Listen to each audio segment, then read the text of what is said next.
today I wanted to come to you to talk about dreams, about following your dreams.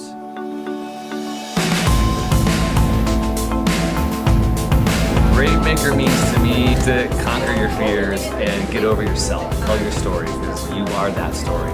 Brave Maker is about having courage to step forward, to face the unknown, and that's where you find your character.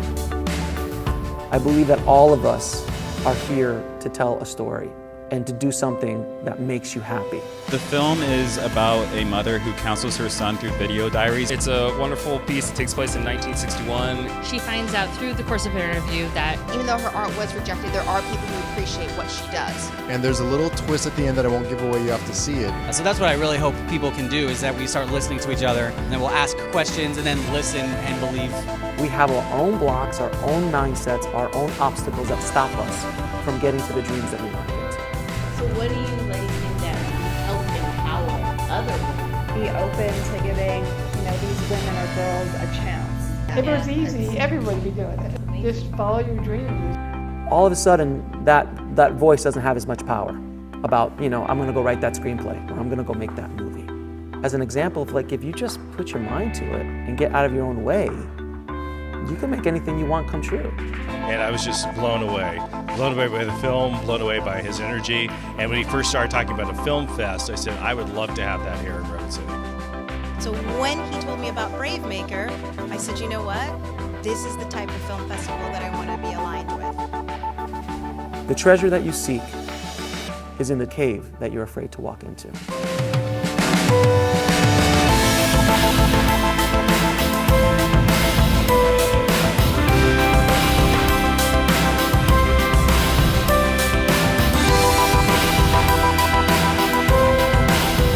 I don't want you to walk into that cave. I want you to run in there as fast as humanly possible.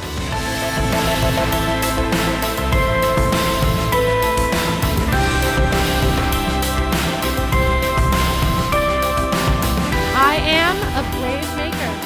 I am a brave maker. I am a brave maker. I am a brave maker.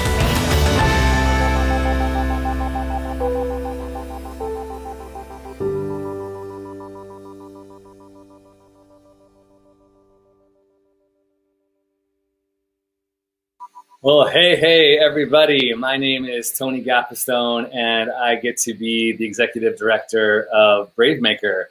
We are a 501c3 nonprofit, and we are headquartered in Redwood City, California. But because of this really interesting time worldwide, we get to be global, which is really cool. And it is a small little bonus gold lining to all the challenging, traumatic stuff. And I don't say that lightly. This is a really challenging and traumatic time for us, for human beings, and especially artists who really rely on the opportunities to gather publicly and share our work, as well as the Film Fest that we had hoped was going to be in place here. May 2020 is no longer, but we are doing some really great stuff here online, and I'm really glad that filmmakers have quickly pivoted and are willing to change and go with this new format of streaming and putting out their films in links and then having these chats online here. So again, if you're just joining us for the first time, I'm Tony Gapistone, and we are Brave Maker. Every week, 2, sometimes 3 times a week, we're gonna have these live chats here on our Facebook page. If you missed them live, they'll always live here forever. They're also recorded to our YouTube page. So yeah, please interact, share comments, questions. If you did not see the 3 films that we're going to talk about today, that's okay. You can watch them afterward. There might be some spoilers here and there, but just plug your ears and make do. So I'm going to bring our 3 featured filmmakers to the broadcast here. We have Vatora Godwin, who is from OMI. We have Denise Chan of KAERU, and we have Roth Rind from A Christmas Tradition. Hey guys and gals. Hi. Hi. How's it going? Good. Hey, let's start with Vatora. Vatora, why don't you give us a little intro of yourself and where you're calling from? And then I'd love to hear you all share a little bit about a short little snippet of how you're managing, how you're dealing with this COVID-19 stuff. Okay, happy to kick it off. I'm so happy to be here This is my first film festival, so congratulations. So I'm super excited.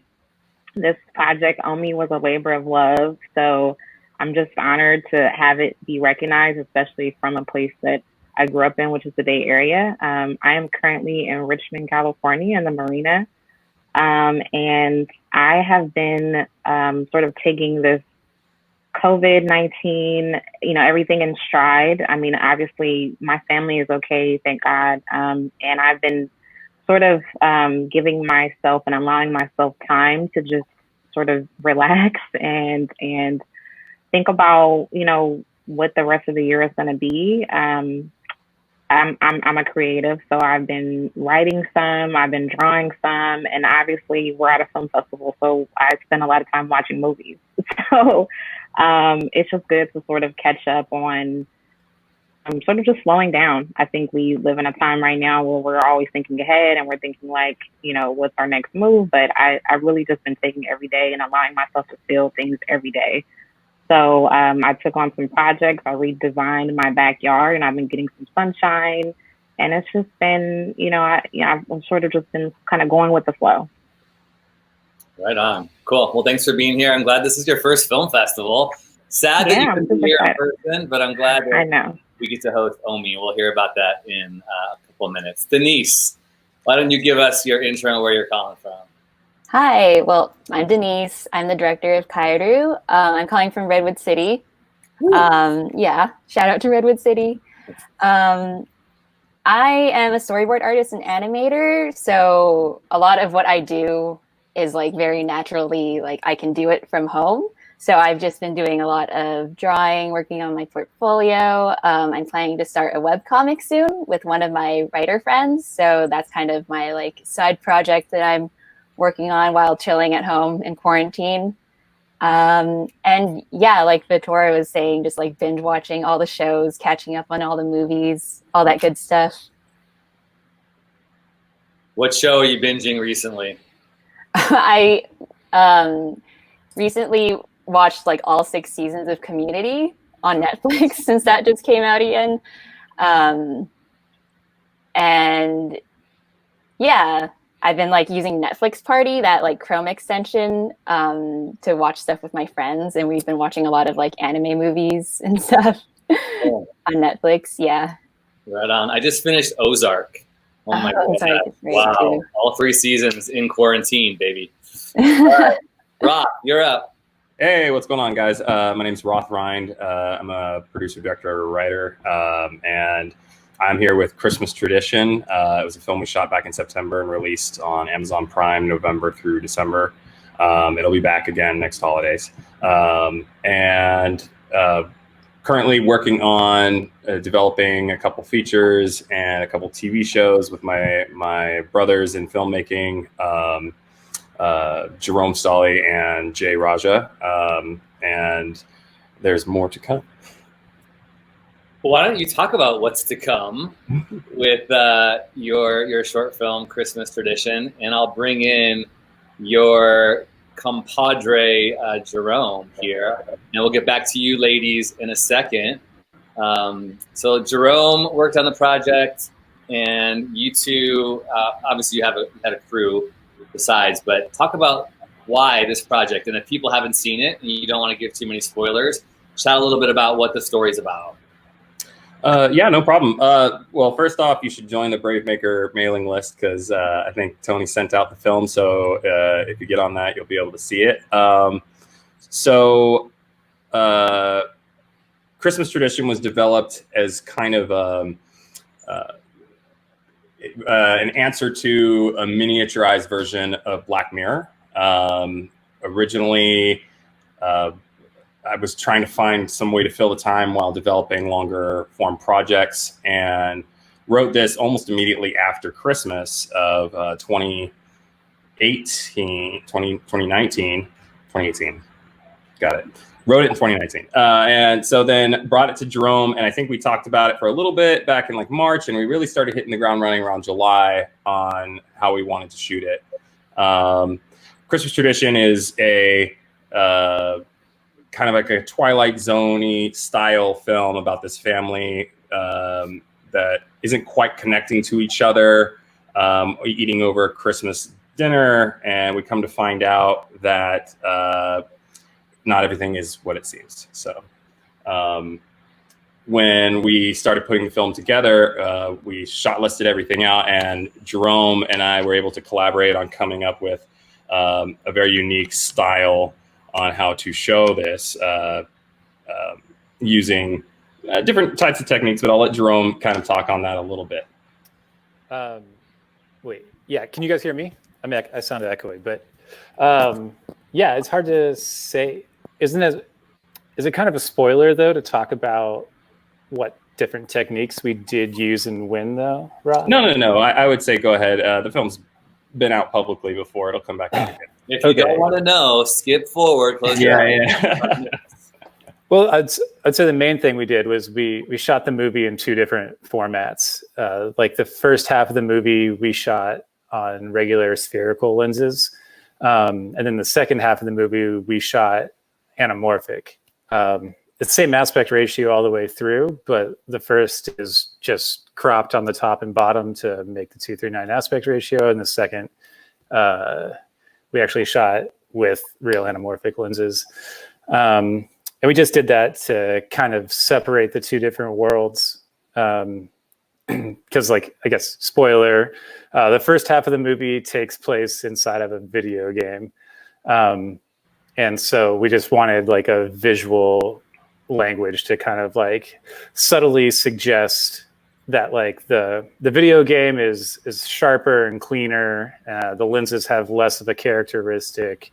And we kind of lit the first half of the movie as well to kind of look more like a traditional Christmas Hallmark movie, you know, like the Christmas Prince or any of those other classics. And so yeah, that was it. And then there's the big, we got to use all this DMX lighting technology to do like this big in-camera transition from the nighttime Christmas warm look of the Christmas dinner to the cold, stark daylight of the end of the movie. Yeah, and I would to preface, it's we find out that the children have passed, and it really deals with the idea of how you handle death. And so we were trying to show both perspectives of somebody who's trying to move on and somebody who hasn't, and using technology to do that, and how it can be useful to process trauma, but can it be overused and then become an addiction? I thought it was really timely. I mean, Merry Christmas, everyone. Happy holiday. Let's talk about that. But I think especially now when we're going through this traumatic time, and I'm more and more comfortable in feeling like the need to call it traumatic, this whole shelter in place and everything we're dealing with COVID-19 is traumatic upon us. And we're all trying to cope and figure out. And media is obviously a huge part of all of our lives. So I thought this is a perfect selection to talk about how we deal with our grief and what do we do and what is healthy and what is not. So yeah, I really appreciated that. And you viewers, again, I'm Tony Gapistone with the Brave Maker Film Fest. If you have not seen the film and you think you can handle this content, you can give me an email. If you're not already on our list, we'll make sure that you get on our email list, but I'll happily send you the link and make sure you're on it for future, because every Monday we're sending out these selected films, and you can watch them and then meet the makers here. So that was a perfect segue to where I think we are right now. So thank you both for that. We'll bring you back in a second. Talking about relationships that are in conflict, I am going to take away, not myself away. I'm going to take Roth. Roth, you got to go behind stage. I'm going to bring myself front and forward, and then I'm going to bring our next filmmaker, which I felt like also dealt with some conflict in relationships with the cast and crew here of OMI. So Vatora, why don't you talk about OMI and introduce to us here Senait and Thea? Yes. OMI is about, Oh my gosh. OMI is about a woman who's dealing with some problems in her marriage. And it was inspired by a lot of the women that friends, family, people in my life that I know, including myself, just dealing with heartbreak and understanding what that means to a woman in her journey and making a decision. And in thinking of this, Thea, who produced this film, was like really instrumental in helping craft the story. We both experienced heartbreak and relationships, and we started sort of talking over the kitchen table and thinking about, you know, what a woman deals with when she's trying to make a decision, and what are all the thoughts that go in your head if you have a family, if you're thinking about kids, if you're thinking about whether you want to forgive a person or not. And we thought it would be a really interesting way to tell a story about a one woman's journey, and insert Senait to that, whose face is on that on that website. She basically brought the character that we thought of in that kitchen alive. We had this envision of what OMI's personality would be in dealing with this sort of trying to fix the problems in her marriage.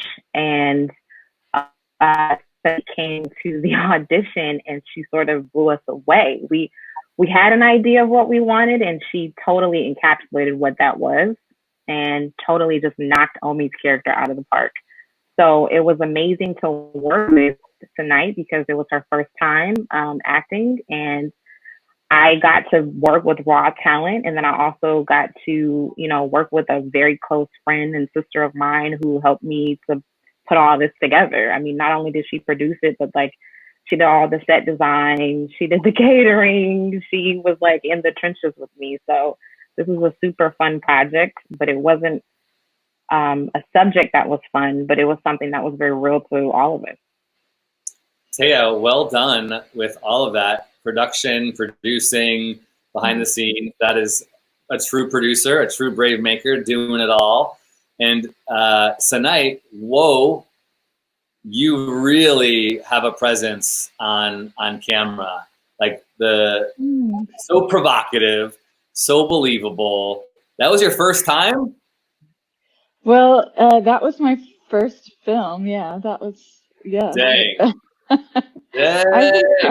By the way, this is not safe for work. This is not safe for work. There's some sexy time going on in this film. But it is really, you have a presence, and I hope you continue to pursue this craft of acting, because I feel like you did a really great job. Thank you. That's definitely the goal. And Vatora and Thea really made it very comfortable and easy to like access the emotions for the film, and they were very clear about how they wanted the story to come across, and how they wanted the character of OMI to just come alive. So it made my job really easy. Thea, do you want to talk about that a little bit, with bringing it to life and inspiring what you did in the story? Sure. So it was pretty interesting seeing it come to life, because again, like Vatora said, it was something we talked about over the kitchen table.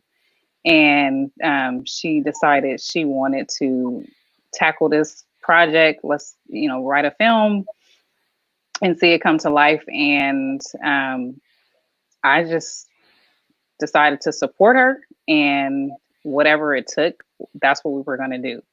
As far as like finding locations and going through the whole process with the writing, and then finding the actors, which was a lot harder than I thought it would be. I thought it would be pretty easy. We go in there, somebody say a few lines, and that would be it. And that was not the case. And then, setbacks with locations and things like that. But bringing it all to life was very rewarding. Well, kudos. That blue tub scene with the water that you all made your poster, like an iconic cinematic moment. It was actually pretty hot in the moment. I knew it was going to come out gorgeous. Well done. So a little bit of background about the water. So we sort of had this vision. So we were very intentional about the color blue, right? So the blue represented the film. It represented Omi's emotion. We wanted to interweave that into every aspect of what we were showing about Omi. And so doing set design for all of the scenes. And mind you, we ended up shooting this film in one location in different rooms because that's, that it was more efficient to produce it that way. I had this vision and we need blue water. And Thea's like, wait, what? You want blue water? And I'm like, listen, trust me, we're going to do blue water. And she's like, okay. So she gets the stuff for the blue water and she creates it. She sets it up. It's this milky blue water. And when she does it and Omi gets in the water, it was like all the crew, everyone was like, oh my God, like this is the scene. Hands down, one of the most, it was the most beautiful scene that I had ever, like exactly what I envisioned for the tub scene and how she felt came to life. And the blue water kind of did it, but Omi in that bathtub was stunning and totally gave me exactly what we wanted, which was this person who's wrestling with a decision and, she's working that out in the bathtub, and she's coming to that conclusion in the bathtub.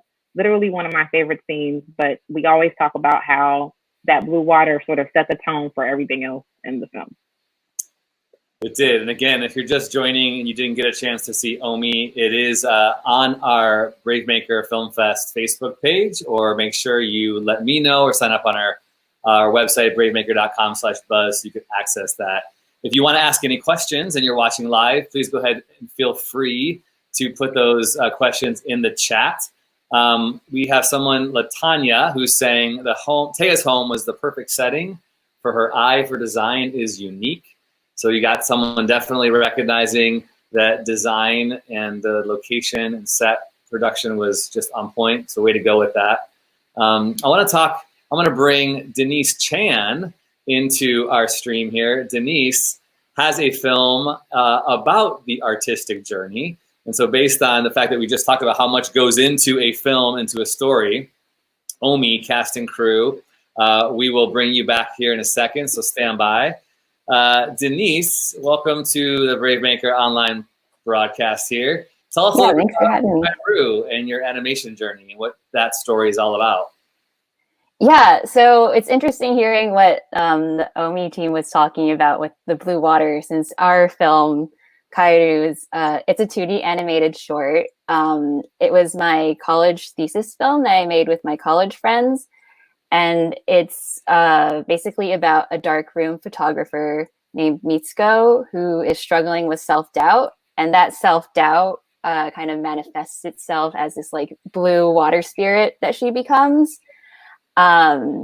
which is an interesting like theme to tie back to Omi. One interesting fact about the blue water in our film was that when we were coming up with the idea for the color script and everything, when we pitched it to our professor, he originally was saying like, oh, don't make it blue, like it'll look a lot more menacing if it's just like red and black, like in the dark room. But I had really wanted to move it in a more like unconventional direction, using blue lighting to signify like something negative as opposed to like calm, like zen, calm blue moods that you normally associate blue with.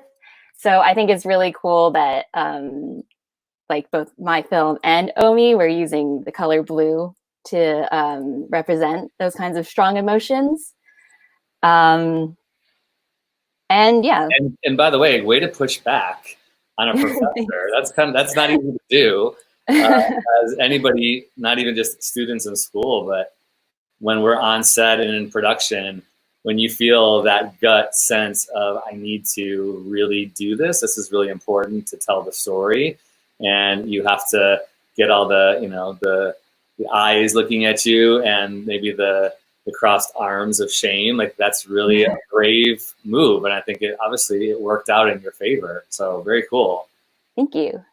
And what about so just in in regards to animation, I mean, what I love about animation is obviously you can tell a really great story, and you can do animation without having to be on set. How great is that? Yeah. So I'm sure we're going to see a lot of animation in these next 6 to 12 months as productions are halted. But what was it like working with your team, and how did you factor into the creation of KAERU? So definitely animation, we're at a huge advantage because you can mostly do it from home, but during college, I did try to meet up with my team as much as possible in person, because there's just so much more you can get done and communicate across in person as opposed to through texting or video chatting. Especially when you're directing animation, you can like really show people what you are looking for with acting when they're like drawing. For example, I would do draw overs over some of my crew's animation frames if I wanted them to push the poses or change the timing or anything. That was something I could do in person and like kind of lead them in a certain direction that I thought would portray the emotion a little bit better. And yeah, it was it helped that it was a school project. So we did have like weekly meetings with our professor to like kind of go over it as well. But I think our film succeeded because our crew was like willing to put time in outside of just like school hours too, because we were all really passionate about our project. Since it was a lot of like, it was a labor of love from our own personal experiences with self-doubt. We all really related to the message because we were all graduating soon and building our portfolios and feeling that self-doubt crawling in, like, am I going to be able to get a job, or like, am I good enough to make it? But at the end of the day, we really wanted to push the message that you're making art because it's fun and you love doing it. So that's the moral of our story in KAERU. Can I just get that framed for my wall? Because I still have those same questions. Am I good enough? Am I going to get a job? Yeah, I still go through that, even though I like made a whole film about it. But yeah, self-doubt never really goes away. So that's a great segue. I want to talk about that with the rest of our creators, as many as we can pull on here. Maybe I'll do the directors and producers here. How do you deal with that self-doubt stuff? How do you push through the rejection? How do you become a brave maker? I know we're all still in process. Sometimes we know the right things to say, but it's not always easy to live it out. So I would love to offer it up to you all to share what some of the best advice you've been given, or things that you're learning that is helping you to be an artist that creates just because you have to, not because you get it into a film fest or sell it or make money on it. Anybody want to share? I can share. One of the things that I felt like really helped me throughout this whole journey as a filmmaker, which is fairly recent. Like, I've been creating for over about 5 years now, which hasn't been that long. And I didn't have any formal film experience. So for me, you know, I know all the time that your gift will make room for you. And I didn't know I was going to be a filmmaker, but I knew that I loved something about film and cinema, and it spoke to me, and I really enjoyed the art of storytelling. And you know, this is a gift, a God-given gift that sort of found me. And the reason it worked was because I had a system, a support system. I had Thea, who has been pushing me and supporting me. And if I come up with these wild ideas, even though we both were sort of figuring it out together, she completely was in it with me. And I don't know if, I just feel like in everything in life, your team is what helps you to fulfill your dreams, to fulfill, you know, whatever visions that you have for yourself. And I couldn't have done any of this without Thea. So she's been an awesome producer, but not only that, is that she has been instrumental in like helping to actualize, you know, walking into that greatness, and at the same time using her talents as a design, as a interior design and a set designer and a producer to figure it out. So there's just this just find a way around. You know, you don't need to go to film school. You don't need to have a formal education. You just need to have a passion, a love to do things, and your team has to believe in you and commit and support you and just be willing to get in the dirt with you. And I had that 100% of the way, and that's why OMI was successful. And even beyond, and thinking about other projects, I want my team around me to feel empowered to do what they love and see the vision, and we can support each other and make each other great. And I had that. So kudos to Thea for being there and rocking with me in this journey. Team, we hear that a lot on these conversations, the people that you choose to link arms with, the crew, the cast, team. Anything else you want to say about that, Thea? I just agree with her. If you're crazy enough to believe it, then, and you find someone else that's crazy enough to believe it, then that's kind of all you need. There's a lot of thoughts that I have. I'm like somewhat of a creative because I do other things that are just kind of expressing my creativity. The biggest thing is when other people don't think it's so crazy and then you believe it, they jump on it, and that's where the best projects come from. Find people who are just as crazy as you are, who believe, who just as risky. Sometimes I don't like using that word, but just as risky, who are willing to say yes, regardless of the consequences or end results. Kind of like Denise was saying, that we create because we have to, and it's in us. And there are people along the way who just won't be a right fit. They just won't get it, and that's okay. When you find the right people, you go with it. That's awesome. Roth, you want to add anything? Jerome, you want to add anything? Yeah, sure. You know, it's kind of terrifying bearing a bit of your soul every time you put out a project or even dive into it. And I think there's I don't know if there's a moment where there isn't self-doubt at some point or multiple points along the project. You know, there's one day you've written down what you think is gold, and the next day you wake up and you're just like, oh, I'm so wrong. And you're like second guessing yourself. And what I have to say is, I have to back them up, is that it really does require a team to really come together and give the best project legs. I think every project I've been able to do with my film family is only successful because of them. And we all support each other and work together. I think, I think that you're going to experience self-doubt. You're going to ultimately have every project you're on, you're ultimately going to have break your heart at some point. And it's learning how to balance that into the new project. I think we've talked about this in some of the writers' meetings, how the script will be one thing, and then when you shoot it, it's a different movie. And then when you edit it, it's a different movie. And maybe you add the music, it's a different movie. And so learning to adapt to that and find the best vision when all the pieces come together. Yeah, that's great. If you're just tuning in, I'm Tony with the Brave Maker Film Festival, and Roth was referencing, we do have a screenwriter class. So if you are interested in developing some concepts, it starts on the page.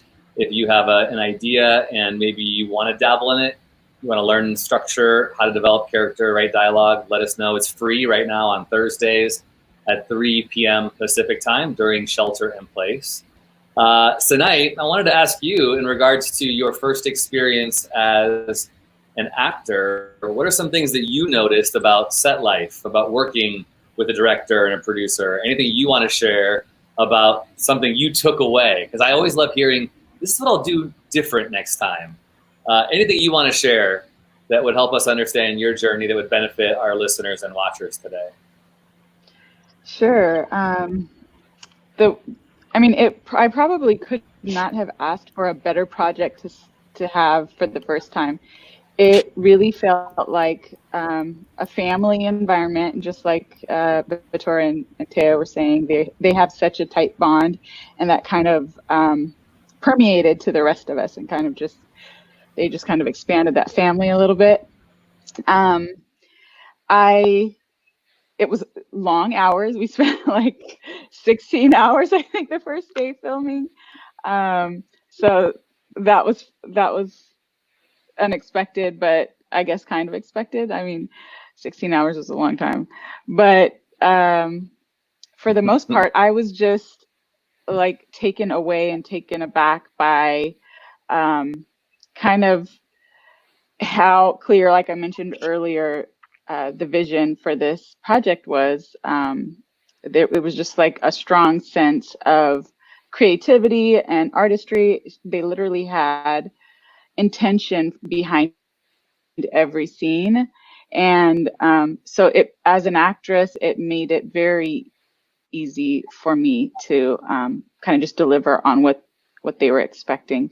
And I'm just really looking forward to, doing more projects. I'm really excited. It gave me the extra push that I needed to, do headshots and, try to go out for auditions, although I'm still kind of working up the nerve. But it's definitely given me a huge push and inspiration. So I thank both of them seriously for making it such an easy process and fun to do. Senait, where are you located again? I'm in Oakland, California. Okay, cool. Well, let's talk after the broadcast. If you're interested in pursuing more, I have some connections I can make for you with representation and stuff like that. I would love to partner with you on that. That's great. Thank you so much, Tony. For sure. I want to bring Denise in and talk a little bit about being women in the industry. Obviously, I'm not a woman, so I can't speak to this, but Bravemaker cares about equity in regards to gender equity and racial diversity. It's something that's really important. And I know that our culture, let alone the entertainment industry, is not always as nice to roll out the red carpet in that area. So I wondered if you wanted to share just anything as people who are creating. By the way, you're getting people who are just saying hello and congrats. Good to see people in here. If you're joining, please feel free to write comments or write questions. We've got about 15 more minutes with these lovely creators.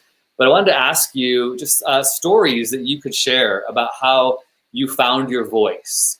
Maybe someone who mentored you. Sometimes we often need people to help open the door for us so that we can then open the door for others. Anything you want to share that has been a highlight, you can definitely share the tragic moments if you like. I know those aren't always as fun to share. Sometimes they cause more harm than good when I ask those questions. But just as women in the industry, how have you found your voice? How have you been able to rise up? And you're still rising up. Anything you want to share around what that looks like in your life? I think for me personally, in the animation industry, I haven't run into a lot of obstacles with regards to gender. I think a large part of that is when I went to school, a majority of my classmates were women. Like there were only a couple boys in each of my classes. And because I was surrounded by so many other creative women, it never really felt like there were roadblocks for me in terms of like getting my voice heard as a woman. And in the animation industry, we have a lot of resources too. There's Women in Animation, which is an organization that does a lot of outreach. And I was a part of their mentorship,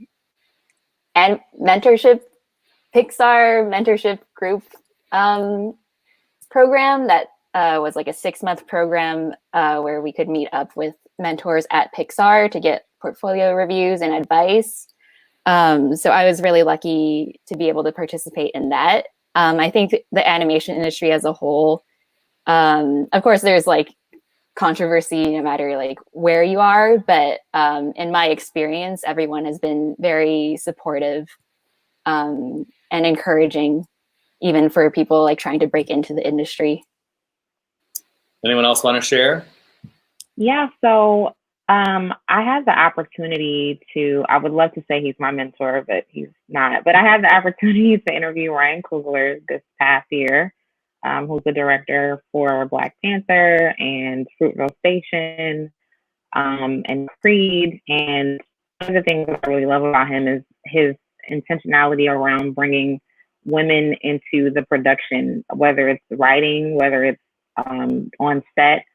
Because some of the things that we were talking about was how much depth is brought to movies and the complexity of a movie from a woman's perspective. I think there's an emotion there that is always sort of explored from a woman's perspective that just goes a little deeper, and no shade to men. But I think that's something that's really, that I'm drawn to as a woman. I'm drawn to these stories that tell, one women's story. The short film OMI is about a woman shot by a woman who is really about a woman's journey. And I think it's like, there's these stories that I think women can connect to. So why not, show what that emotion is, what that complexity looks like in a woman's mind. And I tried to do that as much as I could within OMI. Like, there wasn't a lot of talking in the movie, which was also intentional because I wanted the Senait, the character, to act with their emotions, which is sometimes you don't really have a lot to say.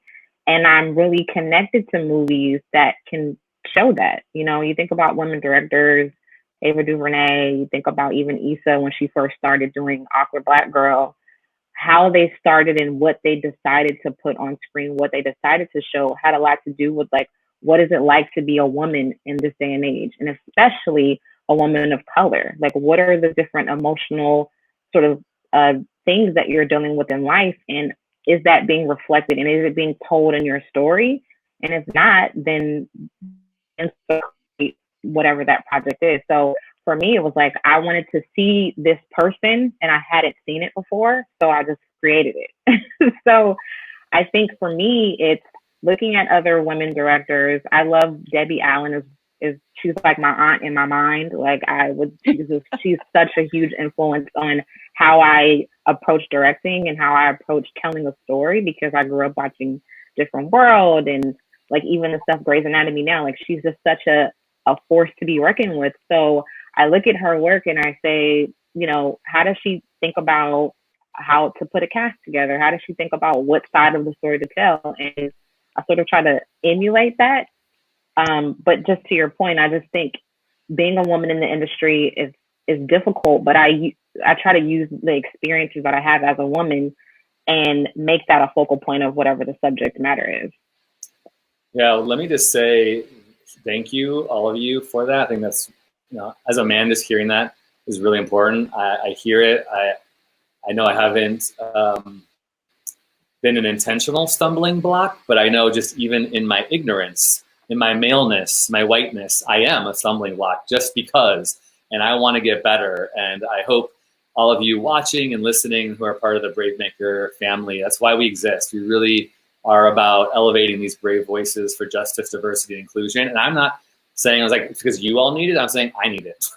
So one of the reasons why I started Brave Maker is I wanted this for myself, because I know I need to get better. And I'm learning from all of you. And I think one simple thing I take from what you're just saying is we need men. Let's hire more women. Let's learn. Let's maybe even, this is really hard to say because I want money. I need to pay I want to pay my bills. I want to see my dreams come true. But I think I've also had to recognize, like, would I be willing to step aside to let a woman, go, to let somebody else who maybe wouldn't get the opportunity that I'm fighting for? That's a big question that I have to tackle. And I want to say yes, because I think I'll be better for it. But these are, honest questions we all need to wrestle with. So thank you so much for putting out your work. And I want to bring in a comment. It was cool, Vatora, even before you said what you said about your journey, one of our programmers who helped program these films said this: excellent projects. Vatora reminds me of DuVernay and her journey. Once again, Roth's film family creates spectacular work, cinematography, camera pans, acting, sound, etc. Denise, gorgeous animation and brave story. Congrats. So that's from Robertina, who helps program our fest. So I love that he's giving, even before you had said about Ava DuVernay, he put that comment in there. So I love that. And I wish you all of you women, the best in your journey. Anything that we can do with Brave Maker, we're here. We can partner on your next project. Please let us know. Senait, you are a force. I hope more things happen for you. Thea, keep producing, sharing your story. Vatora, keep directing. Make sure you check out, obviously she's got her Lady Vatora Instagram there. Denise with KAERU. Thank you so much. I'm gonna bring in, don't go though. I'm gonna bring in Jerome and Roth here, our men who need to now speak about what you just heard. What did you just hear? What thoughts come to mind as we talk about being women in the industry? Anything we can do better when you think about what the things that they just shared? Well, I would speak to that saying that being more aware and not ignorant of the things that we're just completely missing. For me, it's all about just inclusion and just being equal on the stage, right? I think most of our sets, even Jerome can respond to this, I think our sets are usually 50-50 regardless, and we haven't really thought about it. And I think that's where you want to be in industry, is not people having to second guess themselves while they're creating their sets or creating their stories. It's like, oh, we have to include more women. It's like, no, this is just the new normal. Like, people just do this because, oh, she's the right person for the job. She's the right person for the job. He's the right person for this job, and so on and so forth. And that's where I hope we can get to, and that we're not constantly having to check ourselves, that this just becomes what we do normally. Amen. Yeah. Awesome, gentlemen. That drum. We're going to keep seeing these things rise to the surface, I hope, especially as we persevere through COVID-19. I mean, we're all going to have to take a real hard look at what is reality going to look like in the future. Jim Cummings, who was on our broadcast 2 weeks ago, just wrote an article. If you haven't seen it, check it out. It was posted yesterday at Medium, just talking about the reality that we might not be able to be on set for 6 to 12 months. And what does that look like? Like, that's like really, really hard to have to swallow, the fact that we might not see live action stuff coming back till 2021. And as you know, people who are writing and producing and directing this content, that is I mean, it's a burden, like a really big burden that I don't know if I really want to accept. It's like weighing on me. So let's think about what it's going to look like from now till 2021, whether it's more animation, Denise, or we start filming stuff with Zoom. That's a project that I'm trying to work on next week. Is like, oh, what can I take that I have right now and rewrite it for COVID-19 reality and put stuff out in the internet? Because, you know, I think everybody recognizes we're not going to be able to shoot with our ARRI Alexas or have the best lighting circumstances or, you know, even crew in the same room. But what can we do with what we have? And I think, you know, we all have computers and cell phones, so an animation ability. So let's see what happens next. Any thoughts? Any parting thoughts as we say goodbye about production, or what you're seeing or hearing or thinking for the rest of 2020? Yeah, I would just say, you know, stay as positive as you can and stay creating, because there is a lot of scariness behind us, but it's all uncertain, right? And we don't want to be completely terrified by the possibilities of what we lose, and instead just look at what kind of positive change can come from it. You know, there are countries out there that are creating production regulations on what to do during COVID-19, and it's interesting to see what they're coming up with. There are some things that are scary. The possibility that we may not have movie theaters anymore, because who wants to go and sit in a room with, you know, 100 people? That's kind of scary. But what explodes from that, and what kind of content can you create? I'm hopeful that we are still going to have theaters and that kind of thing after this. It's interesting to hear writers for television having to not write group scenes, which is really insane to me, but interesting at the same time. What kind of stories are now going to be told where you don't need the giant crowd scenes anymore? What are we going to see grow from this? And I honestly think there's going to be a lot more content created. It's going to be a lot more independent films. Streaming has proven itself to be a very fruitful and explosive tool for everyone during this time. And I don't doubt that we're going to see a lot more come from that. Yeah. I feel like this is just the great equalizer between all of us. Everybody right now is forced to shoot content on a 720p webcam. There's not, I mean, sure, there are people out there who are taking their expensive cameras and stuff, but what the cinematographer is going to star in their own thing. Like, I was trying to think of something that I could make, and I was like, well, I can't work with anybody and I'm not going to act. So either you have beautiful movies that star the people that are shooting them, which in my case would be terrible, or everybody's just shooting on the same thing. It's like it comes down to content and your story and your ability to tell those stories. Lighting and cameras and lenses and all that stuff is truly secondary. So there's no reason why anybody shouldn't, or if you're using, I gotta get a big budget, or I have to rent this certain camera, or use these lights, or whatever. I feel like no one's using that right now. So if you want to tell a story, tell a story. We're all on the same playing field right now. Maybe more I mean, Senait was her first acting role was OMI, right? So maybe more people are going to rise up. Maybe moms and dads and neighbors are going to become actors. They're just going to come out of the woodwork. Shoot something over your fence with your neighbor. Anything else you ladies would like to add before we end our broadcast? I'll say, go ahead. Just to Jerome and Roth. Oh, sorry, go ahead. Oh, no, that's okay. Go ahead, Vatora. Then Denise.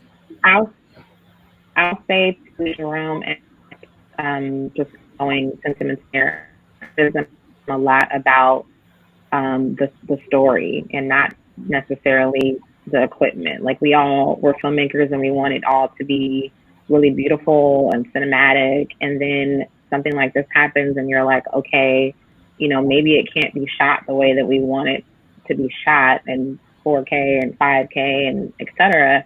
But then now we have to start really thinking about the story. And during times like this, there's a lot of things happening. There's a lot of things to pull from. Like, there's a lot happening in the world right now. And so I think for me, like, the focus is like writing and crafting what I want to say and what's happening around me that's affecting me or my community that just needs to be highlighted in anything, a short, a documentary, whatever it could be. So I'm very observant. So I'm sort of looking at my surroundings and saying, what's important to me, what's important to the community, and not necessarily worried about perfecting it, but telling the story and getting it right and perfecting the craft of storytelling and focusing on that instead of, how it's going to look, when it comes out, because that was a huge deal for OMI. I was so worried about everything being perfect, and it wasn't, because it will never be.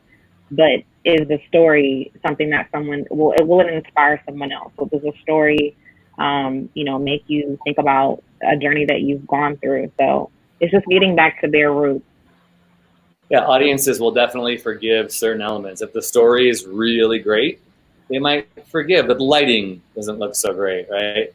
Sound is always super important. So you got to figure out what is the give and take. But yeah, story. It's like real estate, location. That's great. I like that. Good comment. Denise, final word from you, and then we'll go around and give our social handles before we end today.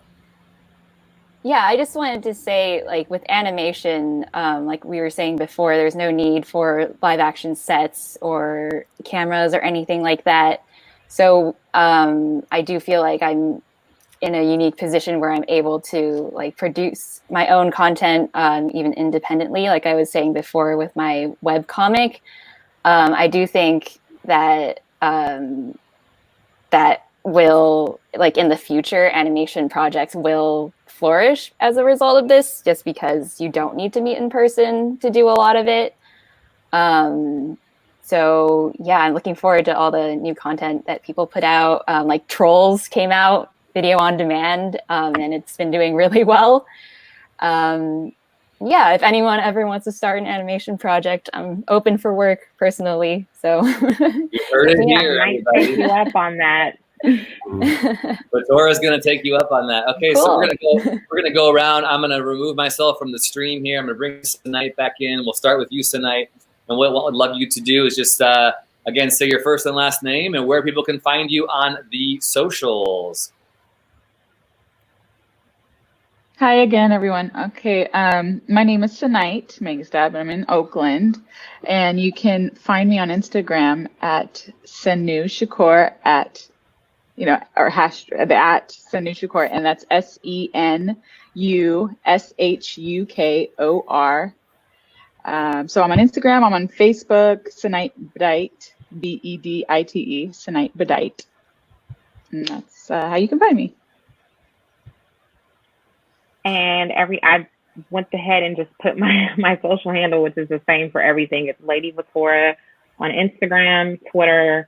You can find me on Facebook, Vatora. And Visual Productions is the company that I work through. So you can go to visualproductions.com for projects that worked on and everything else. Cool. Oh, I guess I'll go next. Sorry about that. Real quick, put your handles in the Facebook comments as well after you say them. Okay, go ahead, Roth. I'll go. Thea, you'll be next. My Instagram handle is at Roth Rind, ROTHRIND. You're probably mostly going to find animal photos, but if you want to check out my website, it's rothrind.com. What I'm prompted to do, but you can find me on Instagram under T4_book.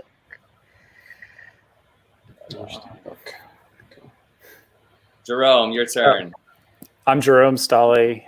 You can find me on Instagram at Jerome Stolle. It's just my name.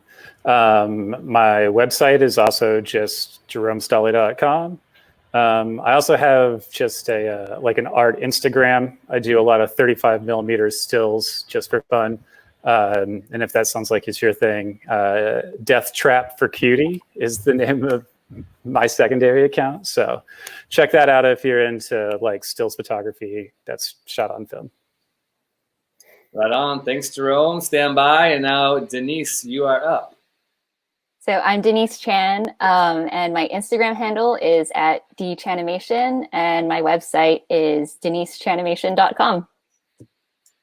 Right on. Hey, thanks to all of my guests today. Standby guests, don't go away. But those of you who are watching, I hope you will follow all of their work. It's really important. And one of the things that we as Bravemaker envision to do is to really help promote and market all of these artists. We're not like Sundance or TIFF or Cannes where people are coming to buy these films, but we do hope that we're building audiences for people. That's one of the kind of the organic grassroots goals that we have, is that all of the filmmakers who connect with us in Bravemaker can then really become a tribe and a family and a supportive group of people who shout each other out. Maybe you're going to find someone who's going to work on your project. Vatora said she might want to do some animation stuff with Denise. How great would that be that it happened right here? When we get back on the ground again and we're doing our public screenings, we hope we can do more of this. If you are not connected, make sure you go to our website. It is bravemaker.com. And on that website, you're going to find all of our information. You're going to find ways that you can connect, ways that you can also donate. You're going to see all of our videos that we've done in the past. You can see how we have made our stories and our socials and all these things elevate the brave creators that you saw today. So I hope you'll go and check that out. But bravemaker.com is where you can make donations. We're a 501c3 nonprofit.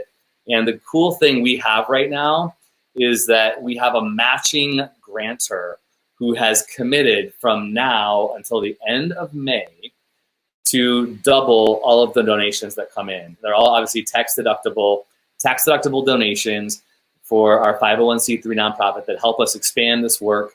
We are a fiscal sponsor for 3 different film projects and stuff right now. So we're helping filmmakers to write and produce and get their films out into the world. So all of your help can elevate these makers into the screens. And if it's not a big screen, a public screen in a theater, it'll be on a small screen just like this on your laptop or phone someday in the near future. So thank you so much to all of my guests.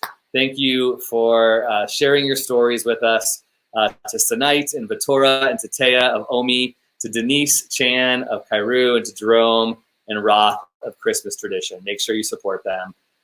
Thanks so much. That's it. Brave Stories change the world, and you are the story.